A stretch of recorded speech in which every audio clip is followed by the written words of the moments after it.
My name is Bob Christian. I am a father to a pair of wonderful young women. I'm a husband to an amazing woman. I am a small businessman. I am a U.S. Army combat veteran. I am a nonprofit founder, and I am a Democrat running for Congress in U.S. House District 6 here in Georgia. I grew up as the only son in a military family, so I was steeped in the traditions of selfless service, personal responsibility, sacrifice, and I had those ingrained into me through my own career in the United States Army, 10 years from 1993 to 2003, where I finished up with a combat tour in Iraq. My dad before me, Robert Franklin Christian II, he's a 22-year veteran of the United States Army, and my mom was a stay-at-home mom that raised 3 children.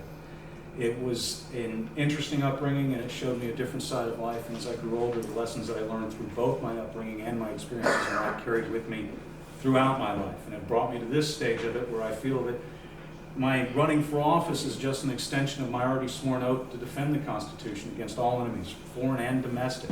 And like most of you here in the room, I suspect that we feel like our politics have gone off the rail. An American president praised the foreign dictator's invasion of a sovereign nation. And the only thing you can say in this country is, really? That's what we're going to do today. As well, I personally stand with the people of Ukraine against Putin's aggression, and I stand with my fellow Americans who want to find what has gone wrong and hold those accountable for their actions on January 6th. Through that process, though, we must remember that bipartisanship has to start here at home in the 6th District. And to achieve that goal, I'm going to bring together anybody willing to talk about solutions. Religious leaders, veterans, community leaders, students, parents, grandparents, quite honestly, anybody that wants to bring a voice of reason to the conversation and start to address the common problems that affect us all. And hopefully we'll be able to discuss that through the course of the evening. Thank you.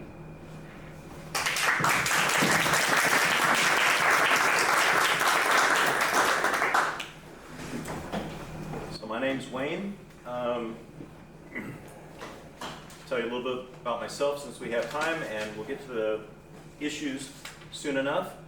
I'm the father of 2 young men, ages 20 and 21, both in college now, both going to fine public universities.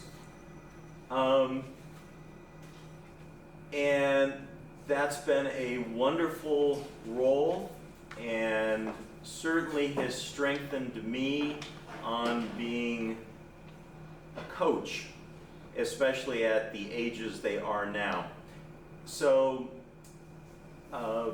myself, I went to, my first degree is in civil engineering.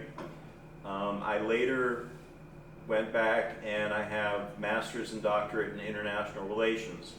One of the reasons I got the engineering degree was I wanted to serve my country, and at the time I came of age, my country fortunately was not at war. But all the time I was growing up, my father had been World War II occupation forces and then back to Korea, and all my uncles were military, and I fully expected to be military. I mean, not stolen valor, but still, when I was growing up and Vietnam was in the news all of my growing up, but at the time I came of age, my country was not at war, and I served in the U.S. Peace Corps, thinking that the time to increase understanding internationally was before things deteriorate. I later went on to and it was helpful to have those skills when I went. I later took up a career in international development and have served in various developing countries. I've worked in nonprofits. I've worked with for-profits implementing U.S. foreign aid in multiple countries, including Afghanistan. Thank you.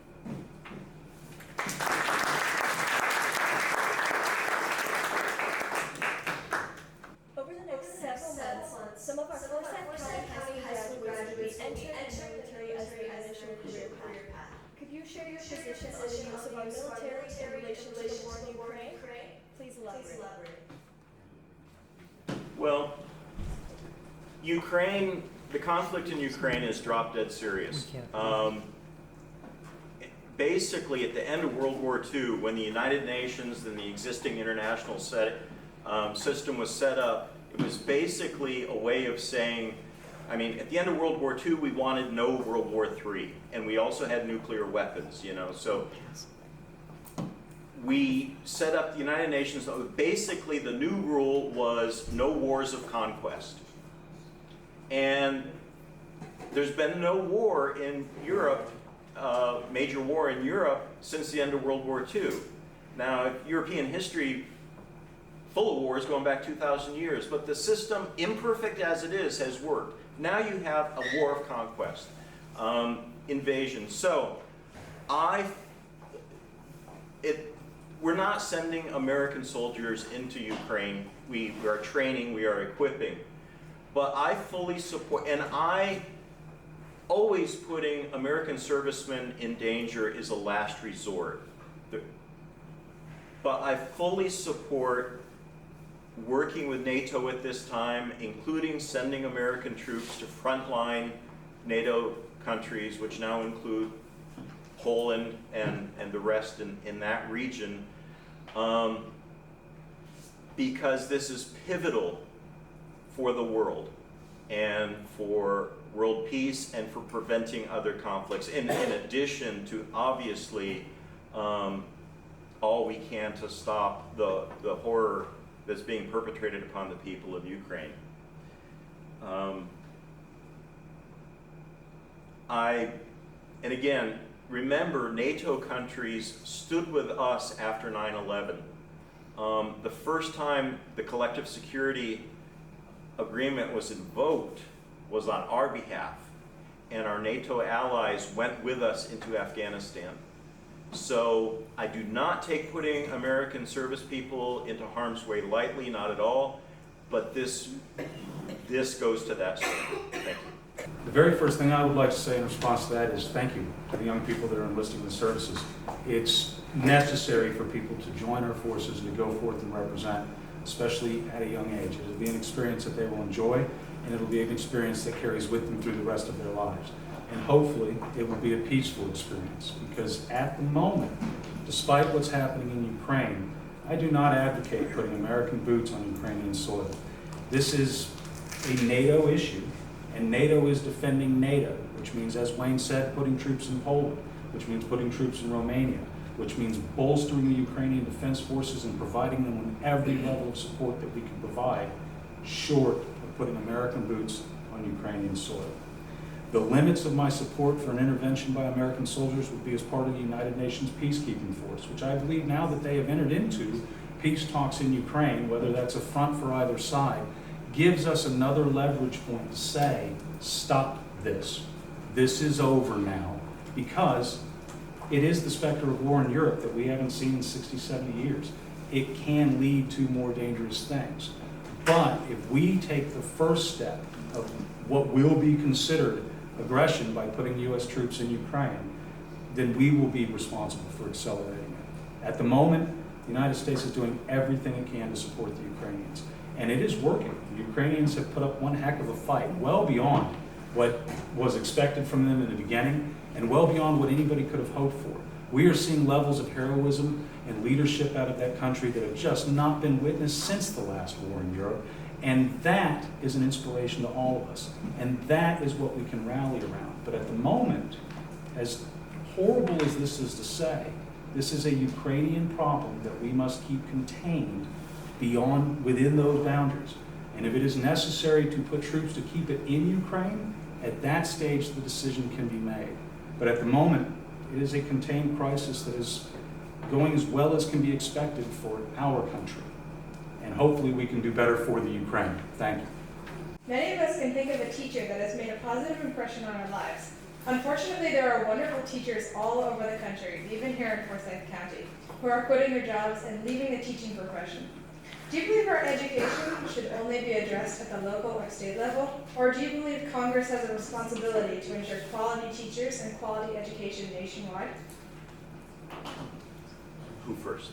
I think that might be my turn this time. If we're alternating, I believe. Are we? Yes. We're alternating. I just recently sat down, it was just last week, I sat down with a group of teachers here in Forsyth County. It's part of my outreach program that I'm establishing to meet with teachers, because the problems affecting education right now when you listen to the teachers, are very different than the problems that we're seeing in the news or on television. And some of the disconnect in that is, I'm not projecting enough. Yeah. Okay. Okay, I'm glad everybody can hear me. And they can probably hear me better now that I've turned it on. It's, as I was saying, I've been sitting down with local teachers here in the district. I started this outreach program last week. I gathered them together and I let them tell me the problems that they are facing in the classroom. And it was an eye-opening conversation, because the number one concern of the teachers is that we no longer trust them. They are educated, well-trained professionals who care about our children as much, if not more, than we do, and go out of their way every single day to provide a safe, comfortable, and learning environment for our kids. And we send them to those environments 8 hours a day. And we no longer seem to value our teachers for the value they bring into the classroom, and they feel it. They're leaving because they're no longer being given that important spot in society that they should rightfully have. They are responsible for the pathway of the next generation, and we should be making their job easier. We should be finding ways to fully fund the programs in the schools to make sure teachers are well paid, have all the materials that they need to teach, and are able to teach in a safe and comfortable environment without fear of outside groups coming in and dictating what can be said or what can't be said or what can be discussed or what can't be discussed. Our places of learning should never be places of silence, and that is what we are seeing happening today. Do I believe that it should be taken care of beyond the local district? Well, unfortunately, that's where all the funding comes in, is locally, and so it would take a major transition to move that to a higher level. But can we do things to support getting quality teachers in the schools? We can do many things to support getting quality teachers in schools, and hopefully we'll be able to sit down and discuss that. I see my red card is in.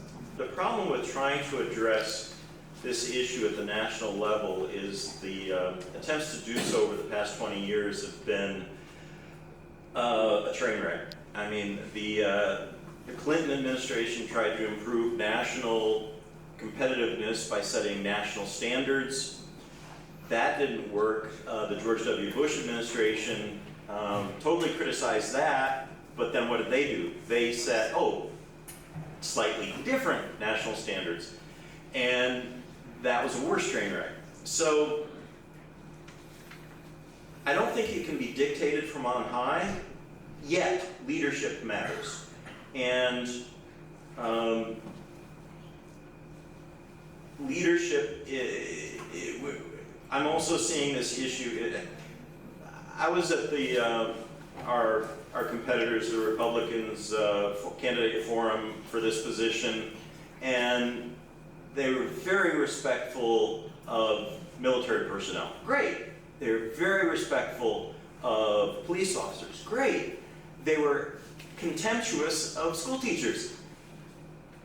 Not acceptable. And we need to build the respect. But this whole idea that, I have friends, I've worked with teachers, they learn so much in their training about learning styles, individual personality, individual developmental rates of students. But then they're placed in a situation that because they have to teach to the test, it's factory.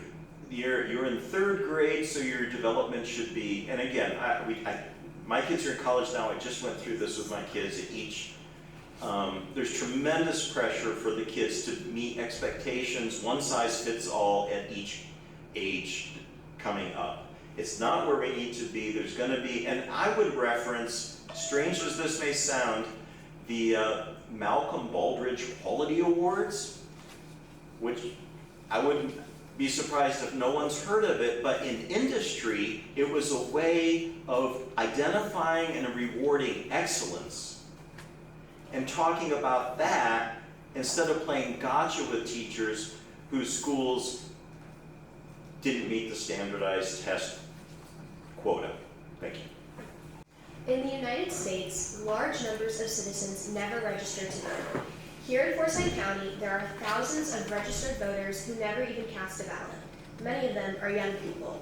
As someone who's running for office, why do you believe so many people refuse to participate in our elections? And how would you engage young people to increase voter participation? I think people are frustrated. I mean, some people are lazy and not caring, but I think it's people are frustrated. The world is a complicated place. There's been a lack of trust, and the problems of getting good information are being compounded by the rise of misinformation.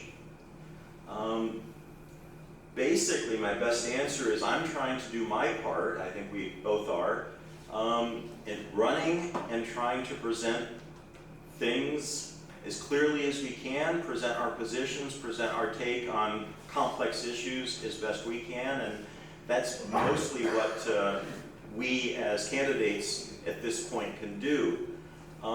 We have to restore trust.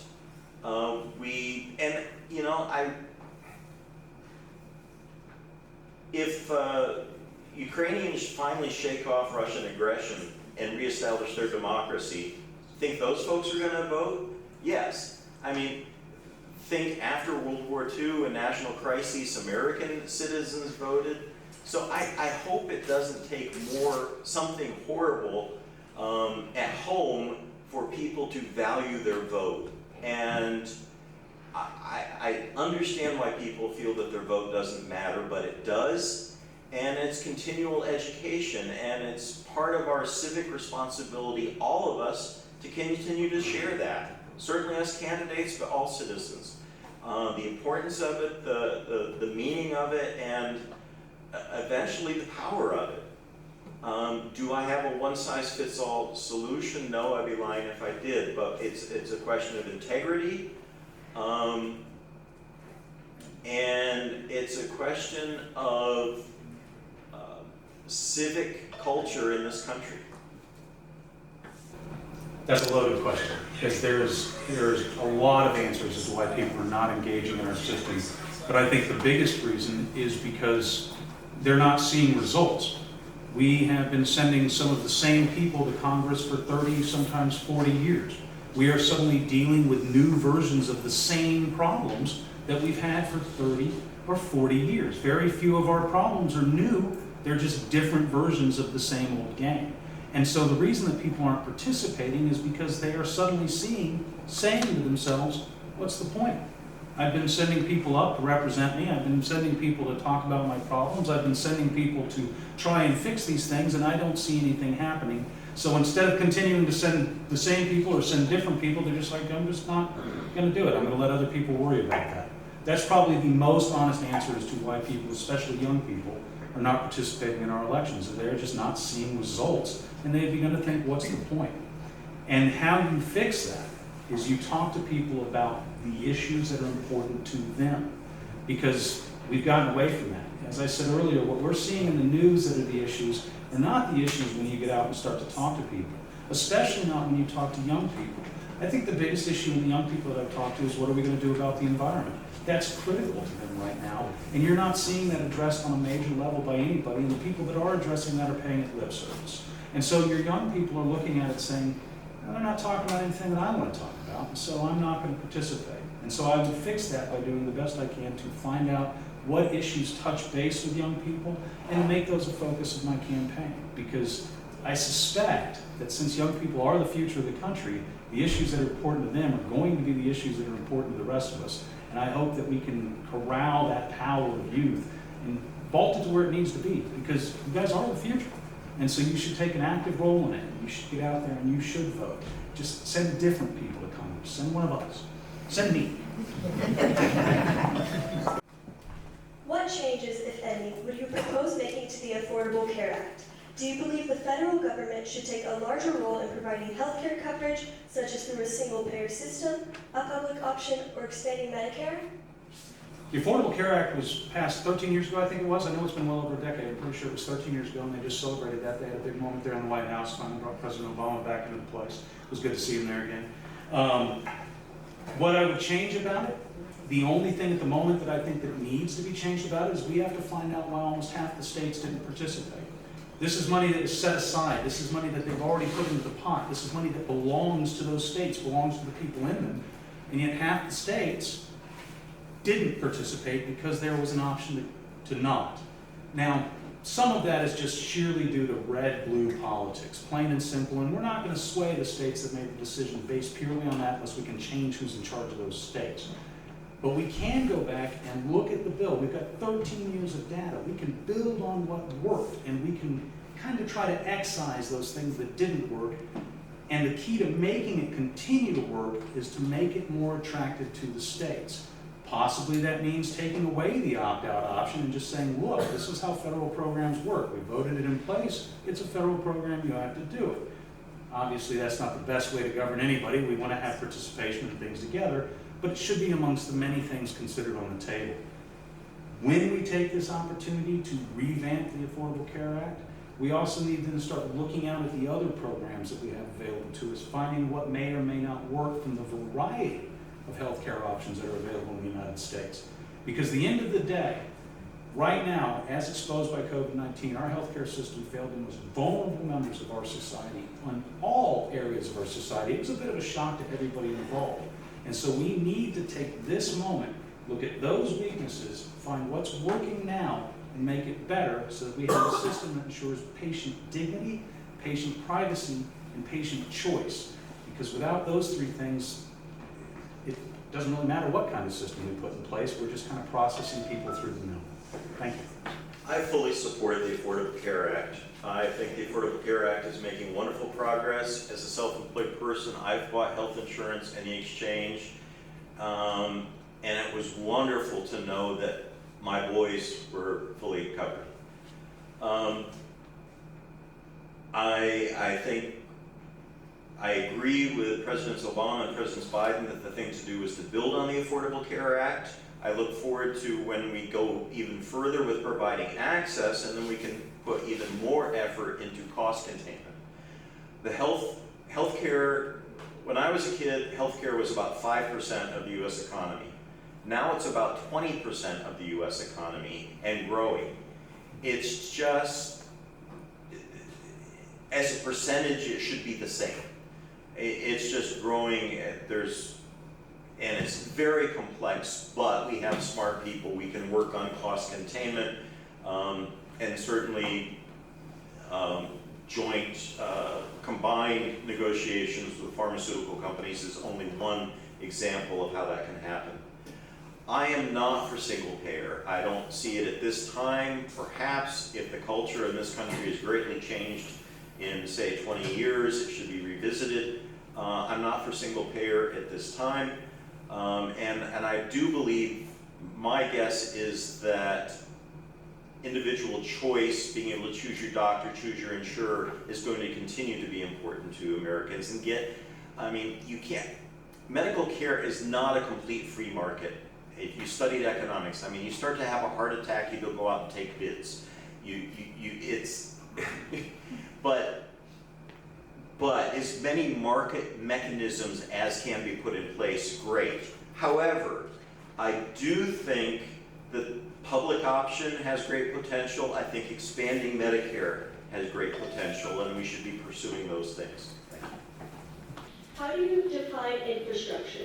What is the role of the government, particularly Congress, in establishing and maintaining our infrastructure at the state and national level? Excellent question. Infrastructure, I think there's two definitions. One is kind of a technical and one is economic. In the economic definition, infrastructure is a public good, and kind of the classic example is a road. You build your own driveway, but beyond that, each individual family doesn't build their own road. It's something collective, and that's a proper role for government. And the technical definition is technology that's at a systems level that makes life as we know it at a level of progress possible. So electrical lines, our whole electrical system, utilities, transportation, broadband, that's infrastructure.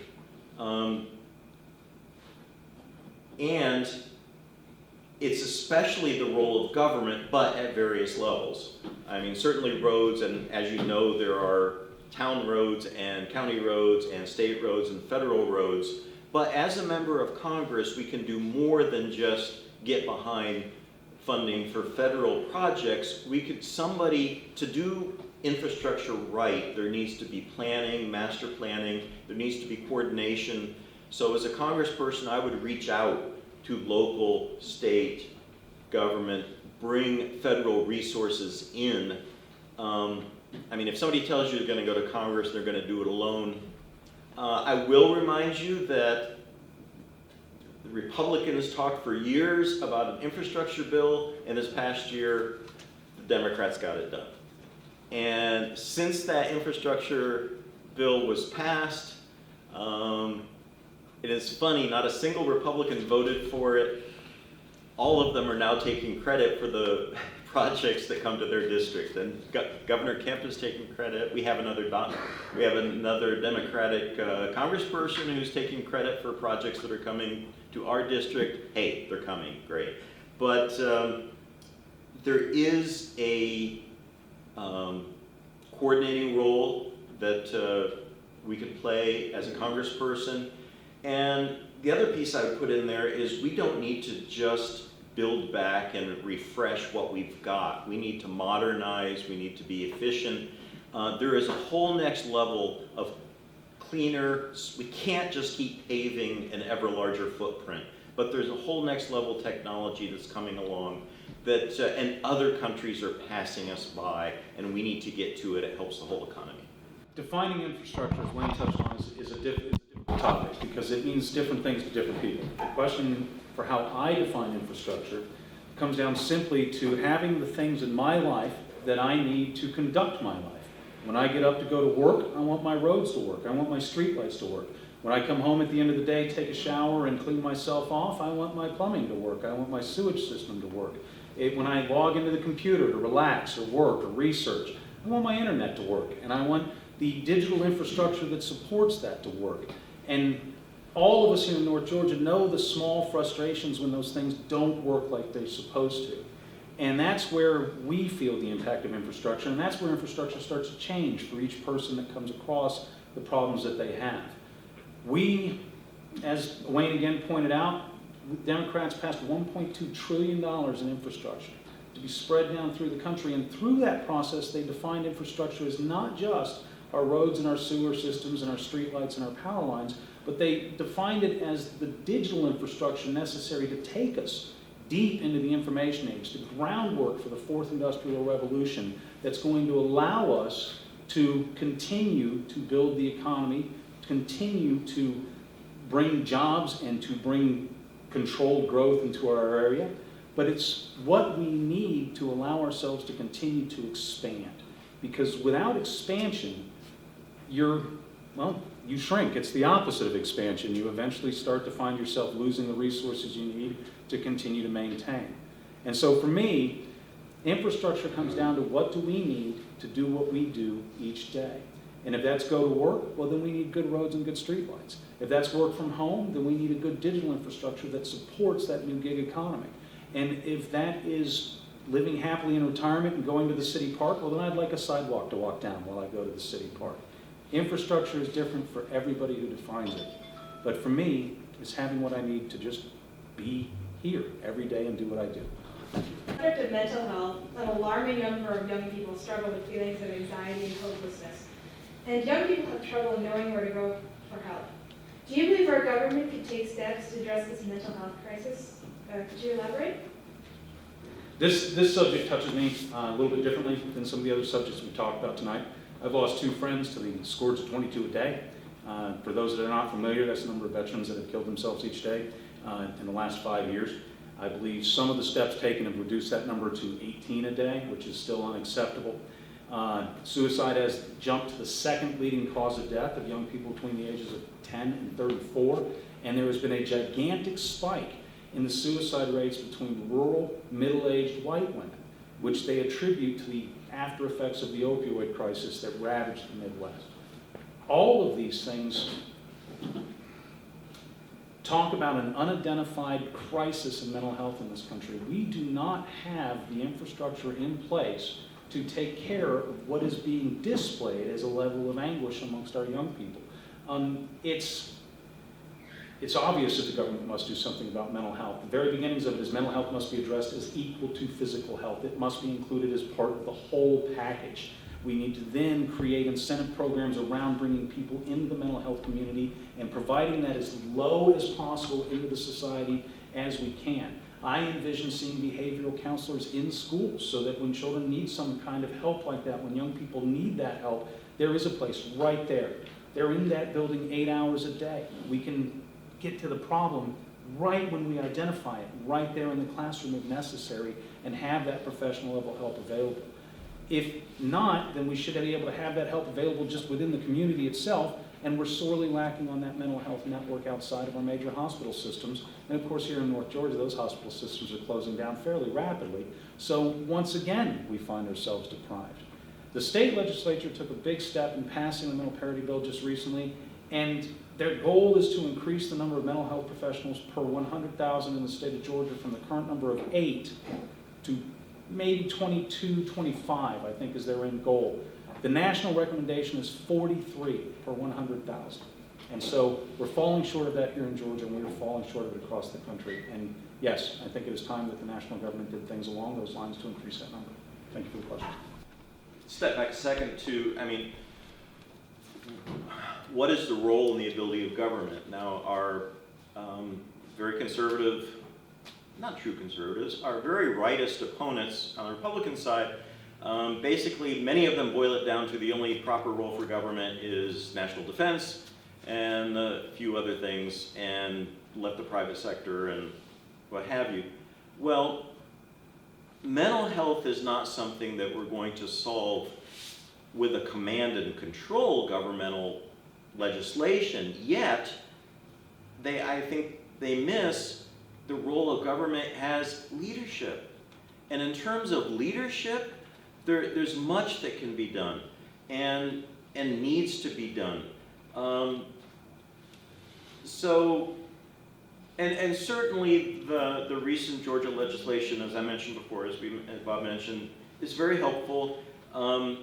And so mental health issues, you get insurance coverage, you hopefully, but in addition to being, okay, now your insurance is going to pay for you to go to talk to someone, we also need to remove the social stigma of going and talking with someone. So there's not a clear line between government and society on this one, but responsible elected officials should step up in society also. So we need to reduce stigma. Look, the world is not what it was. When my father was a boy, over 50% of Americans lived on farms. And part of our expected role of government is still living in that era. We have different pressures now. We have social media, we have time online, we have, my goodness, we just had all this time of being locked, because of the pandemic, not having even normal social contacts. Even when I was a teenager, we already identified this problem with cocooning, that people spent not enough time in society. So we really need to help one another as a society, to have friends, to have contact, and to recognize things and to destigmatize things. Many young people graduating college are finding it too expensive to rent or purchase their own home. Are there any federal policies or legislation that could address the situation that exists in the current housing market? Great question. Tremendously complicated. This involves free markets, housing markets, real estate developers, consumer behavior, credit, interest rates, the Federal Reserve Bank, Chinese investors, Russian investors, Wall Street. It's complex. But here's what we can do. Now, first of all, on I say command and control, I would go back to legislation that prohibited, I've only found this out recently, when I recently, just in the past 2 years, purchased a home, there are Wall Street investment firms that are investing in individual homes as investments, they're bundling them and renting them out. So and you imagine all the efforts that were made in the entire post-war era of the United States to encourage individual home ownership. Now you've got trillions of dollars working towards big capital owning the individual homes and renting them out to families. And you've also got foreign investors. There has been large pools of Chinese and other Asian and other international money doing the same thing that I just mentioned with Wall Street. So that I would want to legislate out. But there is a sense that this also comes back to local governments, because it's local governments that control what's built in a particular area. And all of them, all the local governments, want wealthy families buying above average priced homes in their town. Those are better tax-paying units. So we have to, again, what can you do as a congressperson? You have to coordinate with regional planning and with individual municipalities, and there has to be planning, there has to be deliberate zoning to make a place for mixed use and lower cost housing in all of our communities. This one was a tough one for me, because, well, as Wayne identified, it is a complex problem. There are many layers into the housing market, and there are a ton of reasons as to why the houses are going up to the prices that they are. You've got lumber problems, you've got supply chain problems. I could not imagine being somebody trying to go into the housing market right now. I too just recently bought my house about 5 years ago, and I encountered some of the similar things that Wayne was talking about. And one of the things that I came across trying to figure this problem out, to try to come up with an answer to this question, is I came across something back in 2000 called the Millennial Housing Commission. And it was combined with something called the Seniors Housing Commission. And it was a committee put together by Congress, and it was called millennial in the sense that we just transitioned into 2000, so it wasn't referring to a generation just yet. But I thought it was a wonderful name because now it is referring to a generation.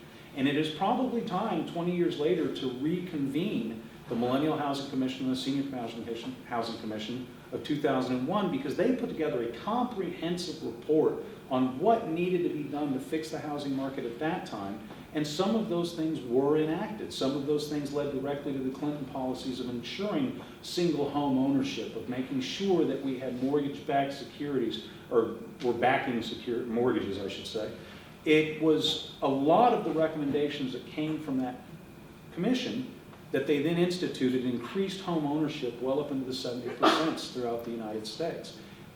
Now we're seeing starting homes coming in at $400,000. They're building single-family homes right around the corner from my house, coming in at $400,000. Now, as a homeowner in the area, I'm personally thrilled about that because it causes mine to go up. But my goodness sakes, who are the people that are coming into the neighborhood? It's not the young people that are coming out of school. It's not the people starting a family. These are people that have been established. They're retiring. And we have to figure out programs to put in place to either create housing for family-based units or to provide subsidies for young people to purchase houses. Thank you. Our generation will inherit tremendous national debt. What is your position on passing a balanced budget amendment? Do you believe Congress should balance the budget by reducing spending, raising taxes, or some combination of both? Could you elaborate? There is no doubt that the national debt is a tremendous number. It is a number that almost borders on unbelievable when you sit down and start to look at it. And, well, even in the face of that number, I have a high bar for amending the Constitution of the United States. We've only done it a handful of times. Each and every time that we've done it before has been to address a major social issue in our lives, not necessarily an economic issue. And the one time that we did try to address an economic issue, that's the only amendment that we revoked. And so, balanced budget amendment, like I said, I have a high bar for amending the Constitution. But do we need a balanced budget? Yes, we do. Will I advocate for a balanced budget? Yes, I will. Does that budget come, as it says, through reduced spending, raising taxes, or a combination? The answer to that is yes, to all three. It is going to take honest conversations about what we do with our money as a nation. It should be regulating itself not to Wall Street, but to Main Street, because for most of us, Wall Street's not a measure of the prosperity that's going on in our lives. What's happening on our day-to-day bank accounts, what's happening on our day-to-day business dealings, that's what we're working with. And that should be the same on a national level. It makes common sense to all of us to say this is the money that comes in, this is the money that's going out. I just recently heard a budget described as a moral document, and that impacted with me because where you put your money tells me where your priorities are. And it is time as a nation to have a conversation about what our priorities are. And it might involve shifting money from places that people don't like and putting it in places that people don't want. It might involve a reduction in spending in some areas, a raising in spending in other areas, but without the conversations, without sitting down and saying, is this where we want to spend our money? We're never going to be able to change it. But to amend the Constitution, that seems a little bit of a big step for me. But to balance the budget, that seems like something we should be able to do. Thank you. Balancing the budget is, of course, a huge and important issue. I do want to point out that over an entire post-war era, post-World War II I'm referring to, Democratic administrations have reduced the deficit, and Republican administrations have increased the deficit. And as a Democrat, it's frustrating to me to no end that Republicans get credit for being conservative when they're not fiscally conservative, they're not morally conservative, and they're not traditional in adherence to the Constitution conservative. That said, I think it is a question of taxing and cutting spending. I do think, look, the United States budget is the biggest pool of money in the world. We have to learn to work with it. The problem with the budget requirement is we had something similar to that a couple times certainly in my lifetime, in the past couple decades, and it's been abused. We had something called sequestration, where they imposed an arbitrary deadline of how much money the government could spend, and when they got near that limit, then in the middle of the year, they shut down the federal government. Now, the one responsibility, when I talk about the balance between the private sector and government, the one thing government should do for the economy is provide stability and even-handed regulation. Well, these sequestration efforts would just shut down the government, send Wall Street and financial markets into a tizzy. It didn't work. It just frankly didn't work. And then you had one party trying to balance the budget entirely by slashing social programs. And there was a lot of grandstanding, and the first one to do this was that amphibian guy, Newt Gingrich, when he was Speaker of the House. And so voters have to vote people in that will act responsibly, and I don't think a just slash at odd times approach has ever worked or will work. So young people clearly see the impact of climate change. There is also a concern that restrictive regulations could put the U.S. at an economic disadvantage. Do you support any market-based solutions to address the impacts of climate change? How can Congress hold other nations equally accountable? It's a great question. Thank you for that. But I see what the question does there with the premise of the question in terms of economic disadvantage. No, it's an economic advantage. Look, the world, in dealing with climate and just in dealing with modernization, new technologies, we're about to go through a huge transition. One example that illustrates it, electric cars are coming. In my lifetime even, certainly in your lifetime, internal combustion engine cars are going to get more and more rare. We're going to see more and more electric cars. Well, that means electric charging. Well, that means, and heating, you're going to see a phase out of certainly a fuel oil for home and residential and business heating, but even natural gas, there's going to be less of it. So that's going to be more electricity. We're going to need to be able to generate more clean electricity, but we're going to have to move more electricity. In places, the capacity of the electric lines is going to have to quadruple. So we're about to see a huge reinvestment in infrastructure, but in this case, energy infrastructure. It's going to happen one way or another. Now, is the United States going to lead or follow? So just as with the internet and with cell phone technology, the country that leads not only has better products, they set the standards. They have a continuing advantage. Because Apple came out with the iPhone, that wasn't just a temporary advantage, it was a continuing advantage as long as they continue to innovate.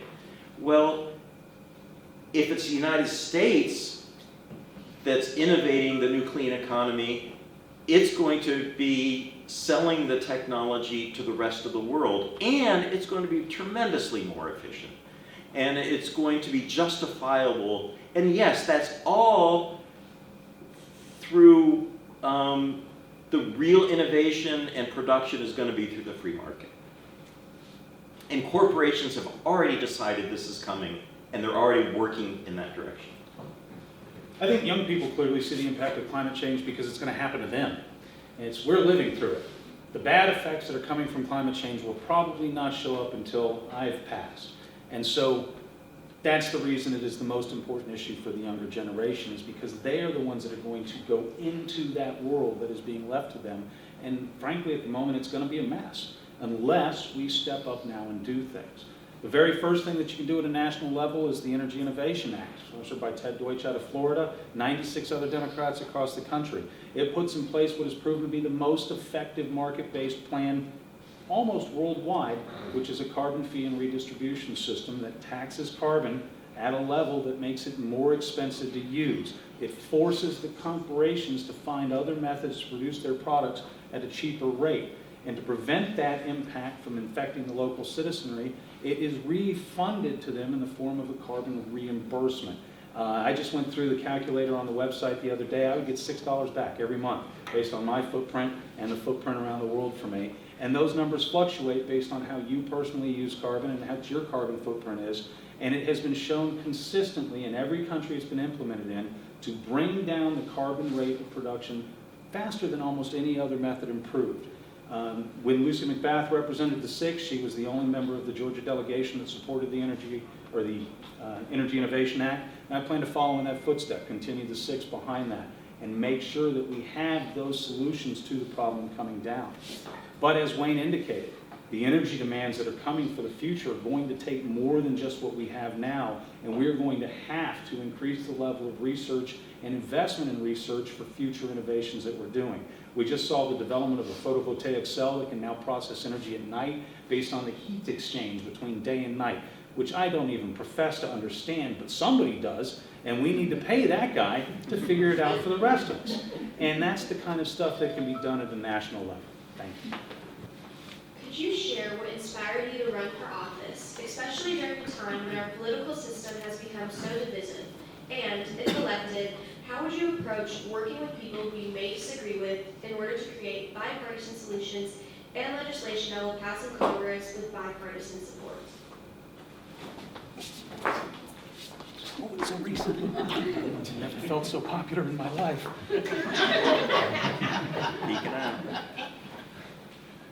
There were 2 things that inspired me to run for office. One, very personal, and then one that resulted from that personal moment. In November of 2020, I lost my mom to COVID-19.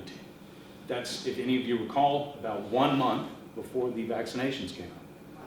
And then I had to sit for a year and watch this nation politicize medicine, life-saving medicine, medicine that could have helped prevent one of nearly 1 million deaths between my mom's death and where we stand now. And we are still standing around politicizing care for that disease. That is an example of bipartisanship that doesn't exist. That is all that is wrong with our government. All that is wrong with our government. Through her death, my life changed in numerous ways. It allowed me to start being in a position that I could actually do things, and one of the very first things I did was found a nonprofit corporation focusing on publishing voices from the BIPOC and LGBTQ plus communities. And then within the year, that started to come under attack. Suddenly those voices are no longer welcome in our sphere. We have to provide a venue for those voices to come out. And I was reminded just recently that this is something that I built, and so it is something that I have to defend. And those combination of things pushed me forward to take this step. When I took the step, I freely admit this is the first time I've done something like this at this level, and so I stepped into a very big pond. And I am looking forward to representing all of you when we go up to Capitol Hill, because there are 767,000 people in this district. Not all of them agree with me. Not all of them are going to like the things that I say. But everything we have ever built in this country, we have built together. We built one of the greatest educational systems in the world, and then we turned that into the greatest economy on earth, and then we became the most generous people on the planet, because that's who we are. And we did that together. And so at the end of the day, I can talk to my neighbor about anything I want. He's not going to vote for me. And I can talk to my friends about anything I want, and they might. But I can talk to people, and that's what we need to do to start fixing the problems that we have in this country. Thank you. What inspired me to run for this office?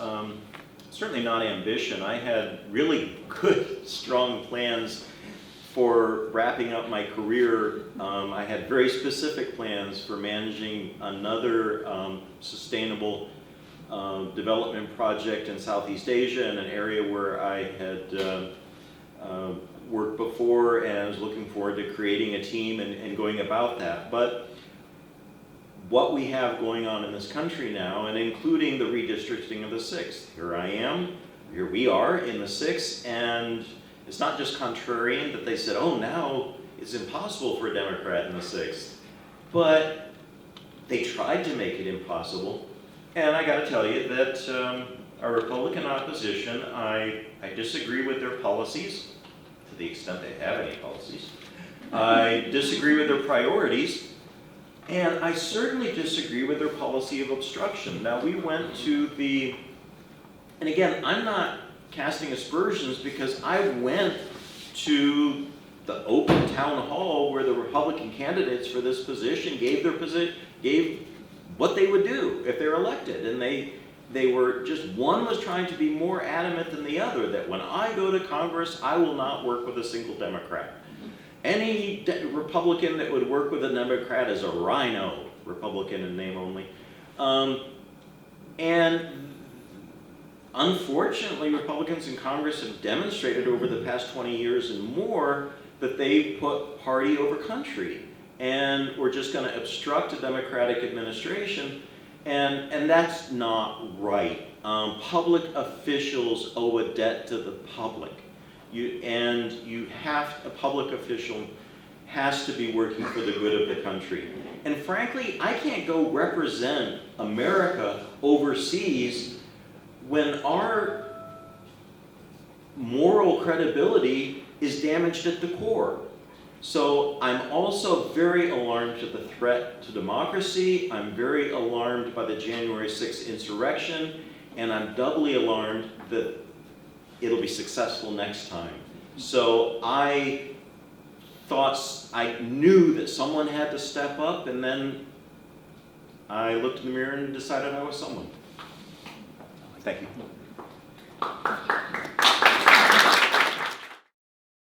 Thank you, Sean. What makes a country a country? It's lines on a map. It's a group of people living in proximity. There has to be a civic culture, or you don't have a nation. We had, wherever you want to begin from, looking back at the birth of the nation, but certainly our motto of this country from the beginning has been E pluribus unum, out of many one. So even when we have a great diversity of individuals, there is the diversity, there is the many, but there has to be the one also. There has to be something that holds us together. Now, part of it needs to be a respect for the law and the shared values enshrined in our Constitution. Now, I heard the Republicans say, well, there's no First Amendment without the Second Amendment, implying that our nation depends on a continual threat of armed insurrection to survive and be. And I disagree with that. Our country is a country so long as we are under law, and we have to have a regard for one another. President Obama liked to cite, "I am my brother's keeper." There has to be that ethic. But there has to be a value, a respect for one another, a value, and actually a motivation for doing things that serve the common good. And the division in this country is so ironic that some of the people that are identifying themselves as super patriots are ruling some people out of what it means to be American. So, as much as I could talk about myself some more, I really want to leave with that thought that we have to have smart policies, and we have to think about the economy and growth and the environment. There has to be an ethic and there has to be an identity. And frankly, there were some experts. I have a lot of respect for the late Samuel Huntington, was long considered America's top political scientist, and he was concerned at the end of his life about uncontrolled immigration affecting culture. Well, there does need to be a common American culture, but I've really come to believe the greatest threat to our common American culture isn't immigration, and it isn't from urban areas. It's from corruption within. And that concerns me, but we're showing up for running for office. You're turning out here because have some civic responsibility, want to be part of the solution, want to be the continued life of this country. And I'm committed to that in any position I hold. But I certainly, in addition again, these were wonderful questions, and it's so important to tick through those issues, but I put the umbrella over it of really nourishing and building, showing leadership for our common American identity and culture and regard and responsibility to one another. Thank you. Thank you. Thank you to all of you for coming out tonight. I appreciate your coming to listen. I appreciate your coming to be a part of our democratic system. I appreciate you, being as concerned about the district as we are here up front. It is a unique opportunity for all of us here on the 6th because, as Wayne indicated, they redrew this with the hope that none of us would even run. I think they're a little bit surprised that they've got 2 people sitting up here and not the 0 that they counted on. It is going to be a tough fight in the general, and that cannot be denied. But when I look out and I see this room of people, all looking back, all with the same concerns, all with the same regard, then I have hope for the fact that we still can do this. We can still, we're all here because we believe that we can solve these problems. And we're all here because we know it's going to take more than just us to solve the problems. We are going to have to find ways to reach across the aisle. We're going to have to send somebody to Washington, D.C. who wants to solve the problems and not just argue about the problems. We can no longer afford to watch our politicians chase sound bites instead of solutions. We can't, because our problems have reached the point that they are emotional, they are complex, and they're going to take deep, honest conversations about how to fix them. And it's going to be ugly. It already is ugly. There is language being deployed by our Republican opponents that I wouldn't use on my most vile of enemies, and they are using it about people that are our neighbors. Like I said, I sit every day, I talk to my neighbor when he leaves from work. I'm out walking the dog in the yard, he's getting ready to go to work. He is not going to vote for me, but he thinks it's fascinating that I'm running. And he is so curious. But when we sit on the fence talking to each other over a cup of coffee, we find common ground. We recognize that we have the same problem. We just have a different way of looking at that problem. Well, a congressperson is supposed to be able to look at that problem, find something they agree with you on within that problem, and use that kernel to solve the problem. And that's not happening anymore. And that's not happening because we're all relying on our own voice. And as I said earlier, our voices built this, and we need to bring our voices together. And the only way to do that is to become that voice of reason, to become that hand of compromise, to go to Capitol Hill with the idea that I am there to fix this through the methods available to us in a democratic system, bringing all the voices of the American public together to say, hey, here's the problem. What are we going to do about it? Because we're not doing that right now, and the problems are getting bigger, and they're eventually going to outrun us. And by that time, it may be too late. And in a lot of cases, too late, maybe right now. So we need to send a representative to Washington, D.C. that has the leadership background, that has the solution-oriented background, that can say, I don't necessarily agree with everything you just said, but I do agree with this one little bitty thing that was in there. Let's expand on that. Let's start by fixing the small problem. Use that to be the next step to another problem, to the next step to the big problem. Because trying to solve the big problem all at once isn't going to work. They're too big. So we have to start chipping away at them, and the only way to do that is to get everybody involved. And so that'll be my goal. Hopefully it'll be your goal, and we will all move forward together on May 24th and get somebody up in Washington, D.C. that can do us some good. Thank you very much.